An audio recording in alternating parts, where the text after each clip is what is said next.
अगर आपका पंखा जाम है या चिंग चिंग की आवाज़ें कर रहा है या शोर कर रहा है तो आपने इसमें अंदर तेल या ऑयल बिल्कुल भी नहीं डालना, तो उससे जो है वेल्डिंग बहुत जल्दी खत्म हो जाता है। अस्सलाम वालेकुम दोस्तों, मैं हूं मोहम्मद हलीम और आप देख रहे हैं हलीम टी1। दोस्तों आज इस वीडियो में हम छत वाले पंखे के बारे में बात करेंगे और इसका पूरा तरीका भी मैं आप लोगों को बताऊंगा। यहाँ पे ये मेरे पास एक छत वाला पंखा है जो कि काफी टाइम से चिंग चिंग की आवाज़ें कर रहा था, तो मैंने सोचा कि आप लोगों के साथ इसकी वीडियो भी शेयर करूँ, आप लोगों को तरीका भी बताओ। और अभी जो है ये बिल्कुल जाम हो चुका है, तो हम लोग क्या करते हैं कि इसमें ऑयल डाल लेते हैं और ऑयल डालने से अर्जी तौर पर रवां हो जाता है, लेकिन ये बाद में जो है फिर जाम हो जाता है या फिर आवाज़ें शुरू कर देता है। तो उस सूरत में यह हमारा बहुत बड़ा नुकसान क्या करता है कि वो ऑयल जो है वो सीधा अंदर वेल्डिंग में चला जाता है, वेल्डिंग में जल जाता है और उसकी वजह से ये वेल्डिंग जो है काफ़ी हार्ड हो जाता है, जिसकी वजह से अगर आपका पंखा 5 साल चलता है तो ऑयल डालने की वजह से उसका लाइफ 2 साल कम हो जाता है।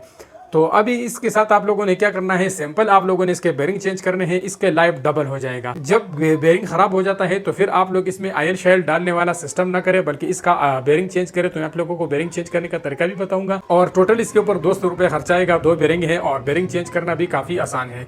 तो यहाँ पे आप लोग देख सकते हैं कि ये बिल्कुल जाम हो चुका है, आवाज़ें भी करता है। तो चलिए आप लोगों को तरीका बताई तो बहुत आसान तरीका है। तो सबसे पहले हमने क्या करना है कि इस पंखे में हमें यहाँ पे 1, 2 और 3 ये 3 पेच मिल जाते हैं। तो सबसे पहले हमने इसके ये 3 पेच खोल लेने हैं।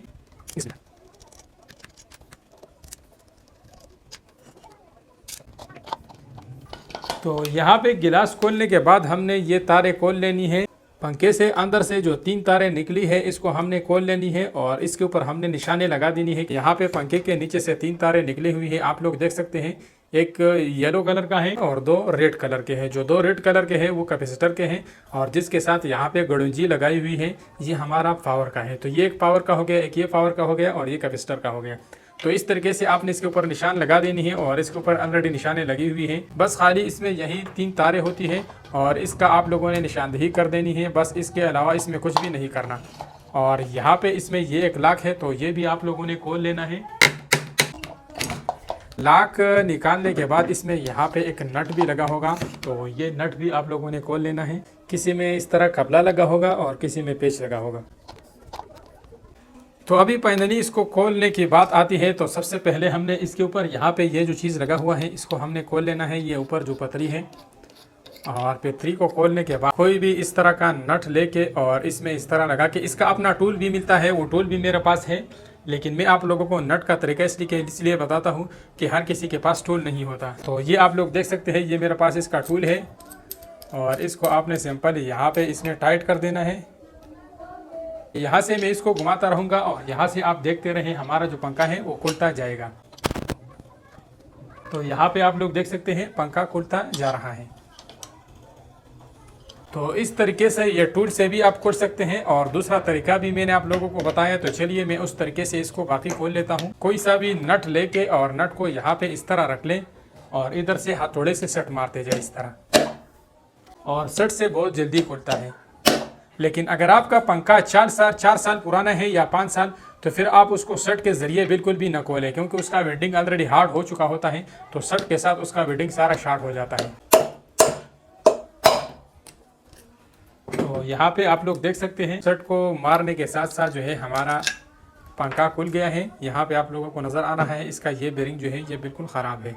तो बेरिंग निकालने का तरीका बहुत ही आसान है। इसको आप उल्टा इस तरह रख लें और आपके पास कोई प्लेन पेचकस होना चाहिए।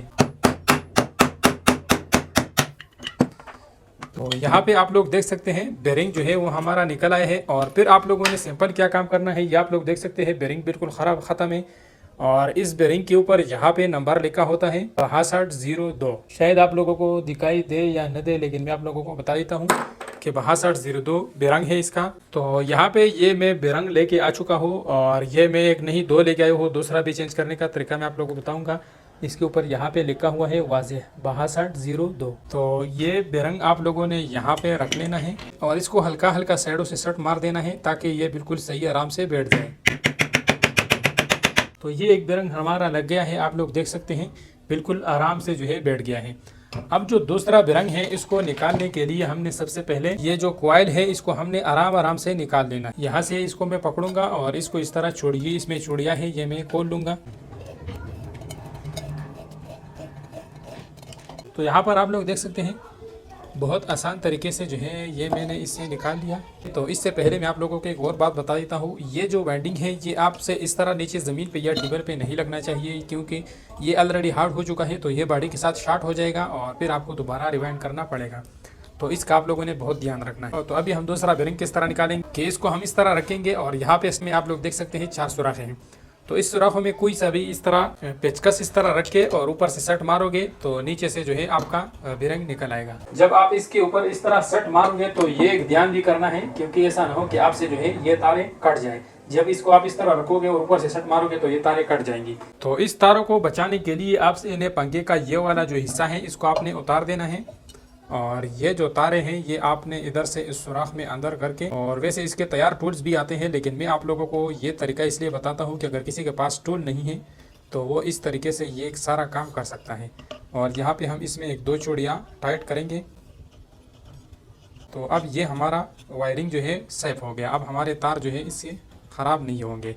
अब यहाँ से हम आराम से जो है सट मारने के ज़रिए इसको निकाल सकते हैं। और सट भी किसी छोटे से चीज़ से मारनी है ताकि आपका पंखा जो है ख़राब ना हो जाए।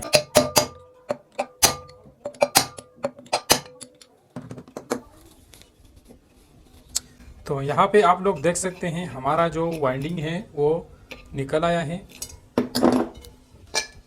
तो ये बेरिंग आप लोग देख सकते हैं, और आप लोगों को ये भी नज़र आ रहा होगा कि इसके ऊपर भी पहले से जो है काफ़ी ऑयल डला हुआ है, लेकिन वो ऑयल नीचे निकला है। ऊपर से ऑयल डला हुआ है और ऑयल नीचे की तरफ आ चुका है। तो इस बेरिंग को भी निकालने के लिए हम इसके ऊपर कोई नट शट रख के और उसको आराम से निकालेंगे।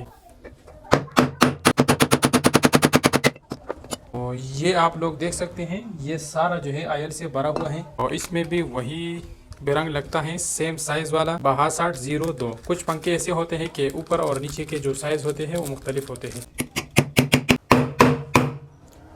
तो ये वाला बेरिंग भी लग चुका है, और बेरिंग लगाते वक्त जो है आप लोगों ने ख़ुसूसी ध्यान इस वाइंडिंग का करना है। जब आपने इसको उतार दिया तो इसको आपने कभी भी इस तरह नीचे नहीं रखना ताकि आपका वाइंडिंग ज़ाया ना हो। सबसे ज़्यादा जो है मुश्किल काम इसमें इसका वाइंडिंग है। तो जैसे हमने खोला था अब उसी तरह हम इसको आराम आराम से बंद कर लेते हैं, और फिर जो है हम इसको इंस्टॉल करेंगे छत पे।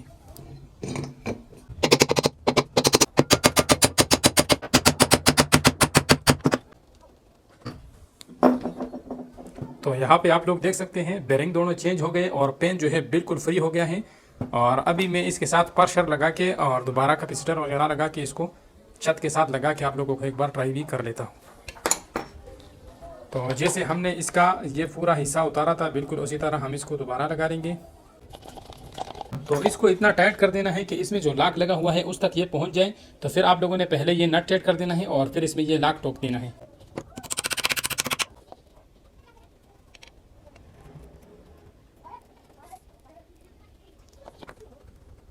तो गाइज हमारा पंखा मुकम्मल तौर पर तैयार हो चुका है, और अभी मैं इसको टेस्ट कर लेता हूं। तो दोस्तों इसी तरीके से आप अपने पंखे का लाइफ डबल कर सकते हैं, और आप लोगों को उम्मीद करता हूं ये वीडियो पसंद आया होगा और आप लोगों को समझ आ गया होगा कि कैसे हम इसकी बेरिंग जो है चेंज कर सकते हैं। और अभी मैं इसके आखिर में जो है थोड़ा सा टेस्टिंग करके आप लोगों को दिखाऊंगा छत के साथ लटका के। मुझे दीजिए इजाज़त और अपना बहुत सारा ख्याल रखिएगा, दुआओं में याद रखिएगा। अल्लाह हाफिज़।